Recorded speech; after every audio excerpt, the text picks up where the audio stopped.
Hello guys, in today's class we shall discuss leading power factor load cos phi 2. If you understood the lagging power factor properly, then leading power factor would be very much easy. The only one change or major change when compared to that of your lagging power factor load is interchange of V2 phasor as well as I2 phasor. You can see here I2 phasor at the top, V2 phasor at the bottom. But here you can see V2 phasor is at the top and I2 phasor at the bottom. What does it mean? Since we have considered leading power factor, what does it mean? That is, we have connected capacitive load, and we know that in capacitive load, what happens? Current leads the voltage by certain angle phi. In here it is phi 2, you can consider it as phi 2 over here. Okay, for capacitive load, we know that current as well as voltage are what? Are not in phase. But instead, what happens? Current leads voltage by certain angle phi 2, and we believe the phasor diagram is rotating anti-clockwise direction like this. Okay, so that's why you can see current is ahead of voltage V2. I2 is ahead of voltage V2. That is what the major difference between this and that. And apart from it, everything is same. Again, I told you the phi is a reference phasor you need to draw. Again, if you want, you can show IM. Again, minus E1 is at the same location. Either it is resistive, inductive, capacitive, whatever it is. And again, if you want, you can show here IC and minus E1 will lie on the same phase, same phasor, and resultant of that is your I0 is equal to IC plus IM. And again, coming to this, E1, E2 are in the same position. Now they have not changed. Again, same equations. These also same equations. Here also same equations. This remains same for all of their types of load. And again, we need to justify this formula over here. Okay, now like I told you, we need to draw I2 R2, that is voltage drop due to I2 R2 is nothing but what? A resistive one. So we know that current as well as voltage drop in the resistance. What happens? They are in both phase. So what happens? You can see I2 R2 is the voltage. Yes. And again I2 is over here. This is the current and this is the voltage. You can see current as well as voltage have the phase difference how much? 0 degree. They are parallel in nature, like I told you earlier. Right? Now coming to this, that is I2 X2 is over here. They have drawn 90 degrees, so that if these are parallel, then obviously this line will be in parallel with this. That is not parallel, sorry, pardon. It is 90 degree with respect to I2. You can see if you they have shown for your representation sake direction of I2, and the angle between I2 as well as I2 X2 is how much? 90 degree. But if we need to not draw from this point, then here this is the extended part just to for your understanding sake. But we need to draw at the tip of I2 R2. When you start drawing I2 X2 from the tip of I2 R2, so project till you meet E2. Okay, you continue till it meets E2. Okay, now when you know I2 R2, I2 X2, then we know that the summation of I2 R2 plus J I2 X2 will result you I2 Z2. Okay, this is the dotted line they have shown. So once this is done, then what we can say here is E2 is equal to, this is the E2 from this point to this point, it is E2 is equal to V2 plus I2 Z2. So E2 is equal to V2 plus I2 Z2, right? So this is the equation. So once you know I2 means the dead opposite phasor will be I2 dash or minus I2, and again resultant of I2 dash as well as I0 will give you what? I1, give rise to I1, resultant current I1, that is primary current I1. So this is all done, and coming to this, again we have need to account for this as well. Here we have drawn the tip of V2, here we need to draw the tip of minus E1, that you need to remember. Since we are writing equation for what? V1, supply voltage. Here we are writing equation for what? Secondary EMF, main EMF E2. Okay, because E2 will supply the V2, here V1 will supply minus E1. So we need to draw the tip of minus E1. Again, I1 Z1 is there. You can write it as what? I1 X1, I1 R1 plus J I1 X1. So I1 R1 is nothing but what? Voltage drop in the resistance. So I1 R1, again I told you, if the resistance drop, then what happens? The voltage as well as current lie in the same phase. They have angle phase difference 0. So this line, I1 R1 line as well as plus I1, can see they are in the same direction, as well as the phase angle between these two are what? 0, and both are parallel in nature. Okay, so this is what I1 R1, and coming to I1 X1, this is your voltage drop of the reactance. We know that the reactance as well as current, what happens? That is voltage as well as current in the reactance are 90 degrees to each other. You can see if you want to project means you can project and see the angle between this and this will be 90 degree. Any of these two are parallel, you can directly start from here. So from the tip of my I1 R1 can draw I1 X1 till here at any length of desired length.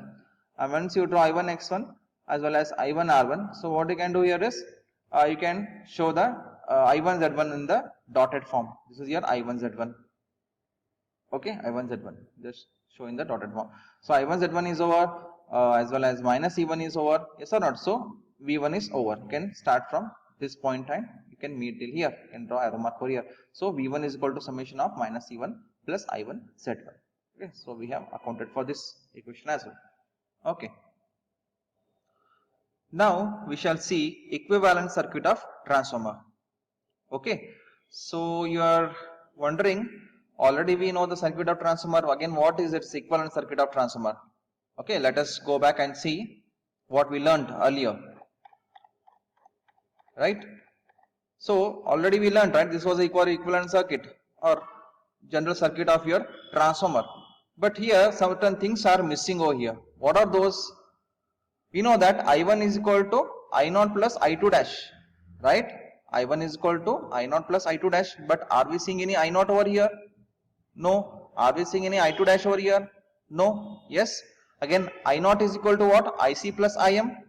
Yes. I0 is equal to IC plus IM. And are we seeing any IC as well as are we seeing any IM? No. Again, with respect to IC, are we seeing any R0?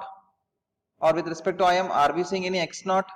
Okay, so totally plenty of components are still missing, right? R0 is missing, X0 is missing, I0 is missing, IC is missing, IM is missing, as well as I2 dash is missing. So in order to account that, so we will reframe our existing circuit diagram. So it is called as what? Equivalent circuit diagram. Okay, and any of this formula you already know. In the earlier videos you might have seen how this Im is equal to I0 sin phi naught, and it is called as magnetizing component, or can call it as a wattless component. And IC is equal to I0 cos phi naught. It is also called as active component. Other name is what? Wattful component. Supply the core losses, and this current Im is utilized to excite the core. Okay, so you can see I can draw my I0 in terms of like this, because I0 is equal to summation of IC as well as IM. So you can see I0 gets split here, IC as well as IM, in terms of IC as well as IM. So IC will supply R0 and IM will supply X0. This is your wattless and this is your wattful, and this is your input supply to the transformer. This is a part of the circuit of your transformer. So it is written as no load equivalent circuit. Okay, no load equivalent circuit. Okay, and again this circuit we will incorporate in your earlier circuit diagram. You can see here. Again you can see here what they are written here. Formula R0 is equal to V1 by IC, because we know that V1 is the voltage from this point to this point, or from this point to this point. Potential are same. So IC is equal to what? V1 by R0. Similarly, IM is equal to what? V1 by X0, because potential from this point to this point is again V1. Again from this point to this point again it is V1. No matter how you draw, the potential always will be what? Across X0 as well as R0 it will be V1. So IC is equal to V1 by IC. Sorry, R0 is equal to V1 by IC, as well as X0 is equal to V1 by IM. Now we see our actual equivalent circuit diagram. Okay, so we were having R1 X1, R2 X2, E1 E2, load ZL or ZV2 as well as V1 E1, everything we were having. Only one new things what got added here is I0, I2 dash, IC, IM, R0, X0. Precisely two new components got added in terms of shunt form. And again this particular part is called as what? Exciting circuit for your transformer. Okay, this particular part is called as exciting circuit. You can see I1 goes here in R1 as well as X1 and split in terms of I2 dash as well as I0, right? And again I0 will split in terms of IC and IM. Yes, again IC will flow into R0, IM will flow into X0. Again IC and IM will meet here to form again I0 over here. So I2 dash will be coming flowing here again. So I2 dash and I0 will meet at this junction point, again coming back what? I1 over here. If you want to, you can show like this. And in here we can write here I2, they have missed here. You can show I2 over here. And we are least bother whether it is a step up or step down or isolation transformer, you can draw any one of this. Okay, any of they have drawn here isolation transformer where k is equal to 1 because the number of turns on the both side primary and secondary are both same, so k is equal to 1. You can show anyone either step up or step down. Hope this is clear. This is the excitation part of your practical transformer, and we need to show this also. This is your equivalent circuit diagram of a transformer. Okay, and again we know that we can transform this R2 X2 yes as well as Z2 in combined to the primary side. Yes, we have transferred, right? In the earlier class we can transfer the components from secondary to primary, also we can transfer the components from primary to secondary. Okay, can do any one of them depending upon the your problem and all. You can transfer the components from secondary to primary or from primary to secondary. Now what I'm going to do is I'm going to transform this R2X2 as well as Z2 in your combination to the primary side. Okay, let us see how the circuit looks when I transfer the component R2 in terms of R2 dash, X2 in terms of X2 dash as well as Z2 in terms of Z2 dash. Any of both are same, either you can write it as like this Z2 just for representation sake. Okay, so we know that also we can transform what E2 also, yes or not? E2 also can be transformed because E2 will get E2 dash as well as whereas your k will be n2 by n1 and I2 dash is equal to k into I2 already we have learned. So if I transfer R2 here, it becomes what R2 dash, and again formula will be what R2 by k square. This we have already discussed how this formula came and all, and X2 dash is similar to that of R2 dash, just replace R by X. So X2 by X square, and again Z is similar to that of R and X, just replace X by Z, so it becomes Z2 dash by Z2 by k square. And coming to this E2 dash, we know that E2 dash is equal to what? It is E2 by k. This also we have discussed in an earlier class. And again I2 dash equal to k times of I2. This also we have discussed how this formula came and all. And any of this formula remains same. K is equal to what? Transformer ratio, that is a number of secondary windings, number of turns in secondary winding divided by number of turns in the primary winding. Okay. So there is a rule they have mentioned here. For low voltage winding, we need what? High current as well as low impedance, because for high current what happens, impedance should be always less. Okay, for high voltage winding we will use for what?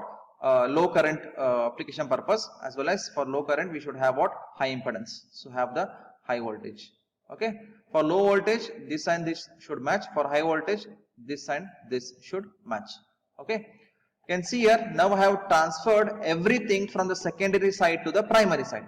R2 X2 have transferred, ZL have transferred, as well as E2 have transferred as well as V2 as well have transferred. You can see, yes, R2 has become here what? R2 dash, and X2 has become X2 dash, again Z2 has become Z2 dash. Similarly V2 has become V2 dash as well as ZL has become ZL dash, and E2 has become E2 dash. Okay, E2 dash equal to E2 by k.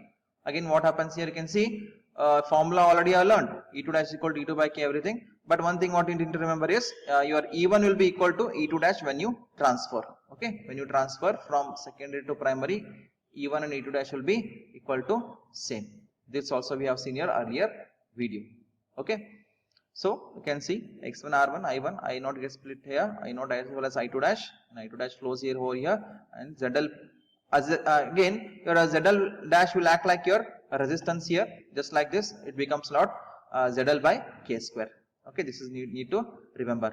So by doing this what happened, I have transferred all the values in the present in the secondary in terms of dash here. E2 become E2 dash, R2 become R2 dash, X2 become X2 dash, Z2 become Z2 dash, V2 become V2 dash, as well as ZL become ZL dash. So R2, X2, Z2 have got same formula. Similarly your ZL is also has got same formula. Only formula change is what? With respect to I2 dash. I2 dash equal to k times of I2, and E2 dash equal to what? E2 by k. Okay, these two things are the new one which you need to remember. Means when compared to these three, because all have got the same formula. Okay. Okay. Again, I can same thing we have written here. R1 is called R1 dash equal to k square into R1. Okay, everything is same.